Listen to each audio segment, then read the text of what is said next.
In our life, we all found ourselves in a situation where we feel helpless, where we feel our life is falling apart, where we think the future is bleak. We feel as if that is it. Nothing else good will come our way. If I ask you, did you all have this experience? The answer would definitely be yes, a resounding yes. So today, I'm going to talk about how it is okay to feel helpless. But the most important thing is to bounce back after that feeling. You see, my wife and I believe that feeling of helplessness is what brought us together. I met my wife few weeks after she lost her mother. And she was the closest person to her mother. So you can understand the impact that loss must have had on her. So she was helpless, and she was looking for an emotional succor. And on my own side, I was jilted by my fiancé. So I was also looking for emotional succor. We were all helpless. And when we met, everything changed. And let me quickly here say, we are happily married for over a decade, blessed with 3 children. Now, feeling helpless is okay. And it is normal to feel helpless. And we can feel helpless in so many places. Place of work, it is either in school or even in the family setup. Sometimes you find yourself in a situation where you feel things are falling apart. And that is normal. And to identify and recognize that it is totally okay to feel helpless is the first stage towards bouncing back. If you dwell in your helpless stage, you can never bounce back, and as such, you can never reclaim what is going to happen in the future. So, when you acknowledge that it is okay to feel helpless, then the next thing is to find your bearing. Find sense of direction. And how do you find sense of direction? You must believe in the future. You must tell yourself that the future is going to be better than the situation you are in. When I started university, I had the plan to become a lecturer when I graduate, because I grew up in a town less than 40 kilometers from here. And all my life, I attended public schools. I have never attended a private school. So my ambition in life is to nurture other people like me from humble background to have the future that I envisage for myself. So when I went to the university, my plan was to graduate with a first class or at least second class upper. because that is the pathway to becoming a university lecturer. And I have worked toward that up until the last lap. That is the final year. So when the result came out, I graduated with second class lower. And you can imagine how disappointed, how helpless, how lost I would have been, because my dream is being shattered right in front of my eyes. But I didn't give up. Of course, the moment has affected me, but I moved on. What did I do? I enrolled in master's immediately after my mandatory national service. In my second year of master's, I was invited for an interview for a teaching job in a college of advanced studies. And when I went to the interview, there were people with first class, with second class upper. And then there was me with second class lower, but with masters in view. That masters in view gave me the edge. And before I get back home, I received a message that I landed that job. Now imagine if I dwelled in the past, if I gave up, if I didn't enroll in masters, I wouldn't have had that chance.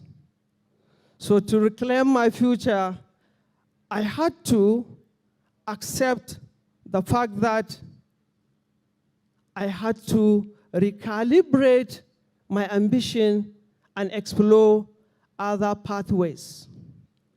There is something I call the catapult strategy. We all know, or most of us who came from villages, we know what a catapult is, right? We use it to hunt birds. Now, when you are in a helpless situation, consider yourself the little rock inside the catapult that is being pulled. When life pulls you back, tell yourself, I am that little rock. I am being pulled back so that I can launch myself further. When you do that, you find that whenever life drags you back, you use that situation to launch yourself forth. And that is the most important thing as far as reclaiming the future is concerned. We know the story of Steve Jobs, the founder of Apple. He left the company as an employee, but he came back to be the leader of that company. And he made a very profound statement by saying, you cannot correct the future by focusing on the future, but you have to connect the dots that you left at the back, because it is what is going to help you in order to forge the future ahead. Now, if you look at the future, you see prospect. But that future you are seeing is being made today, is being prepared for today. You don't wake up and find yourself in the future. You take yourself to the future. If you plan for it, you will live it the way you want it. If you just envisage it without planning for it, you walk into the future without anything to grasp. And so, let's do a little exercise here. Now, write down 3 things you think you want to achieve in the future. Because these three things would be your guide in terms of how you are going to get into that future. The wise people say, failure to plan is plan to fail. So if you don't plan for the future, you cannot succeed. And how do you overcome helpless situations? Since we all agree that at some point in time, we will all feel helpless. So how do you overcome that? Now, there are a few steps to do that. One is to set small and achievable goals. Setting small goals help you to have a sense of direction that would enable you to achieve bigger goals at the end of the day. Another thing is to seek help. Many of us think we can handle situations by ourselves, but that is an illusion. That is an illusion. We must always seek for help from the experts. There are people that are elderly who have vast experience. Seek for their advice. Tell them your situation. Inform them about your plans and seek for their guidance. Also, seek for mentorship. Many of us lack mentorship, and that has impacted negatively on our lives. A mentor should guide you in achieving your goals by helping you to identify the goals that resonate with your ambition. You might be planning for something and setting the wrong goals. So seeking for mentorship would enable you to identify the right goals in order to achieve what you want to achieve in the future. So these three things are very important as far as setting goals and reclaiming your future is concerned. Another thing that we should have at the back of our mind is that everybody has their own peculiar circumstances in life. So what you are experiencing in life is entirely different from what other people are experiencing. So if you say you are going to copy the strategy that somebody else used to solve your own problem, you will end up compounding your own problems.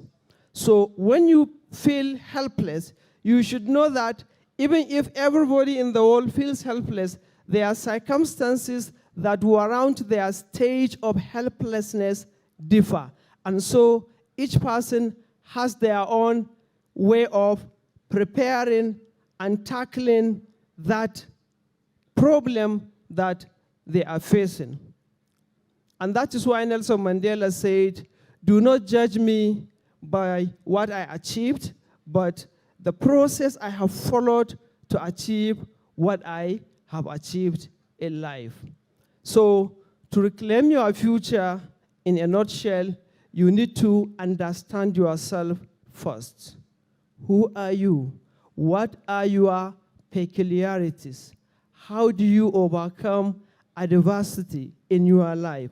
This would enable you to reclaim your future. While being introduced, I was introduced as student entrepreneur. How I got that title is because in my life, I realized that education is very expensive. And for you to be educated, you need to spend money. And I am from humble background. How do I get money?